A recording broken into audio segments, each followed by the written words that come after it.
Hello all, welcome to part 26 of the Wireless LAN Security Mega Primer. In this video, we will look at cracking WPA WPA2 PSK with just the client. So how would this work?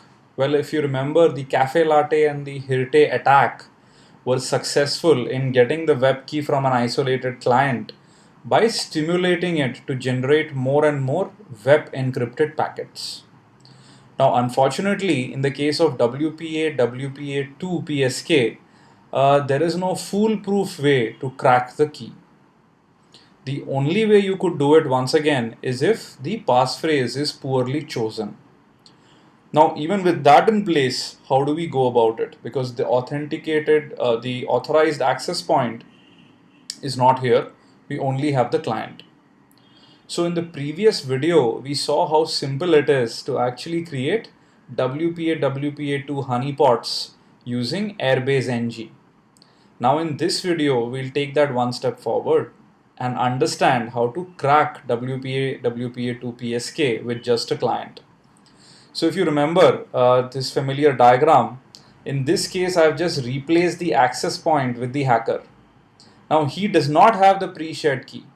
So what he does is, after the probe request response and the authentication and association phase, which of course he can fake on behalf of the authorized access point, he sends message 1 with the authenticator nonce, which is anyway just a random number which even the hacker can generate. The client, which has the correct pre-shared key derived from the passphrase, generates the S nonce and sends it in message 2 along with the MIC. So now the hacker does not have the passphrase, but he has the A nonce, S nonce, AP MAC as well as client MAC address. Now if you remember the WPA WPA2 passphrase cracking, all we have to do now is a WPA2 based dictionary attack. So this is what we'll do now. Let's go back to our setup. Now I'll start AeroDump NG on channel 1, just quickly monitor what is happening. And I start my client as well. And if you notice, the client is probing for an access point called Wireless Lab. This is the SSID.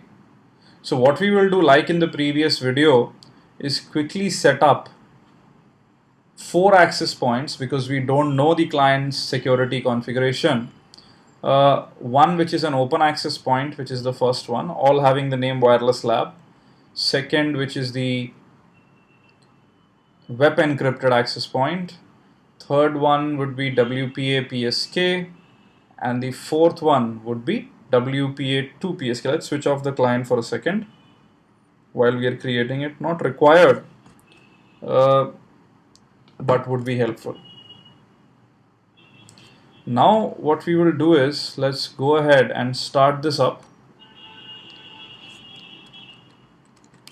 and store it in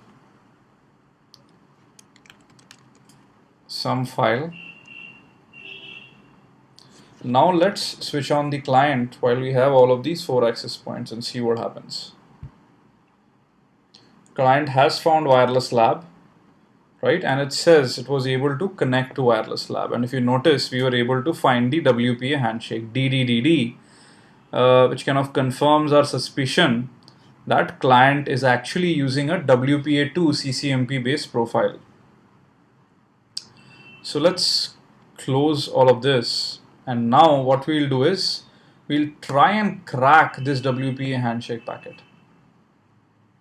So for that, we are going to use aircrack ng, and I'm going to use some dictionary which will be borrowed from here, which would be -w pentest. I don't remember the path, but passwords and word lists, right? And we could give it the BT4 password list. Along with that, I could actually give it the demo WPA client.cap file. We will choose number 3 and the cracking has begun. And if a weak passphrase was chosen, then we would be able to crack the WPA2 PSK passphrase. Right, so let's give it a moment. And awesome, it was a pretty weak passphrase, and this is what it was. So let's come back to our video. So I guess what I really wanted to prove is if it's open, nothing bothers us. If it is web, well, Cafe Latte and Hirte is your friend. If it is WPA, WPA2 PSK, you may be able to crack the key if a weak passphrase had been chosen for that network.